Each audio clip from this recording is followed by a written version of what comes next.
In the previous section, we had a challenge to finish, and in this section, we will be creating this project together. If I show you in inspect, then you can see it is fully responsive as well. So this is what we are going to create. So let's come over here and create the markup first. So first we need this container. So again, I'm going to use your container, and in this container, we need this nav where I will put this logo and these allies. Okay, so let's create here nav. And first we need to create here a logo. So I'm going to create another div for that, and let's put the content here logo. Okay, and now we need these allies. So I'm going to create here ul li, and let's put here home. Copy this one, about, again copying services and blog. So this is all we need in our HTML markup. And now let's go to CSS. Here we have the universal selector, box sizing to border box, padding and margin to 0. Now let's select our body, and let's set a background first. Let's also give the height 200 viewport. And now let's select our container div. Let's give it a background to white and a padding of 1 rem from all around. And let's set the width of the container to 90 viewport width.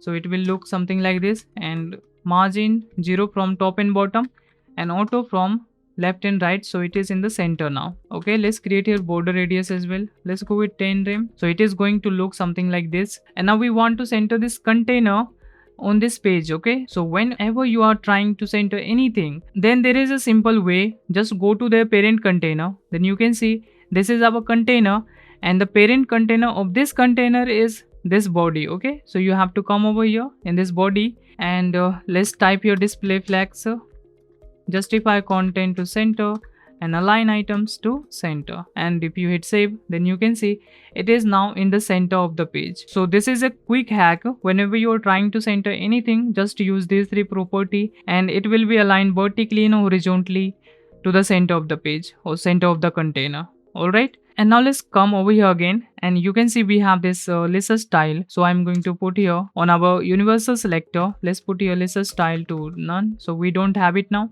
And now we will select our nav. Let's put here a border to understand it better, solid and black.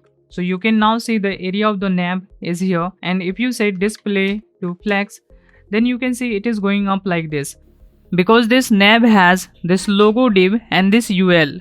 So this logo and this ul is coming side by side over here, you can see, but it is not affecting this ul child element. And now if you want these allies to come side by side, then we can use display flex to this parent container, which is this ul.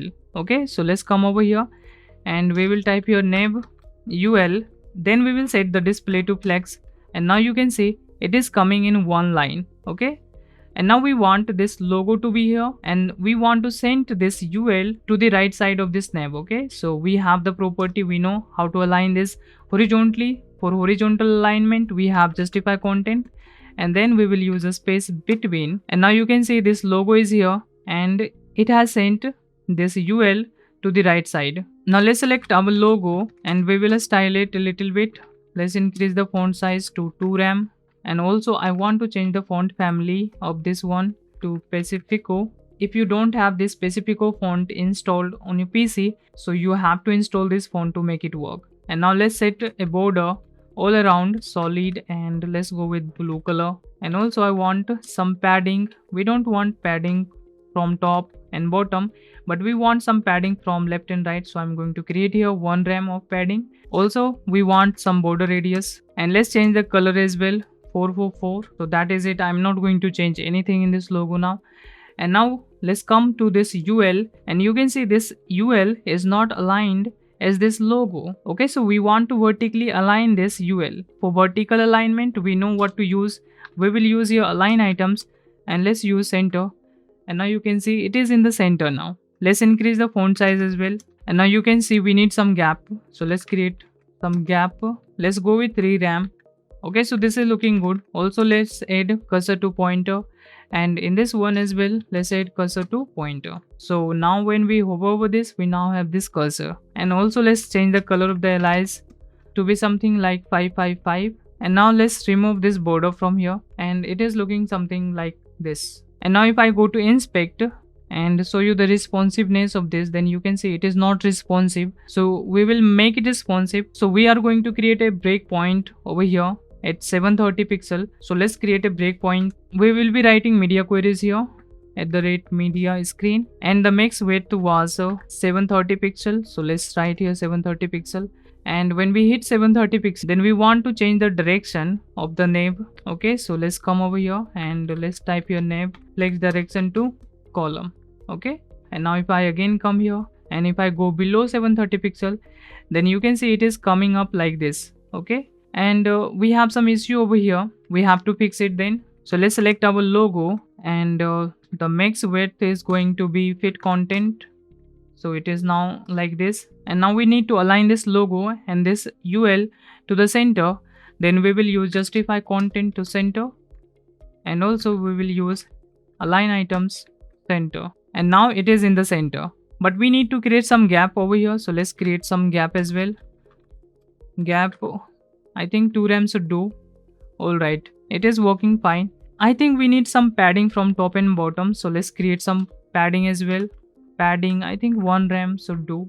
Okay, and now if you come and when we hit 730 pixel, then you can see it is going to look something like this. And still at this point you can see we have some problem over here. If I show you in this responsive, then you can see this is what it is going to look like in this iPhone 10R. Okay, so we have to fix this issue as well. Okay, so let's come over here again and we will create another breakpoint.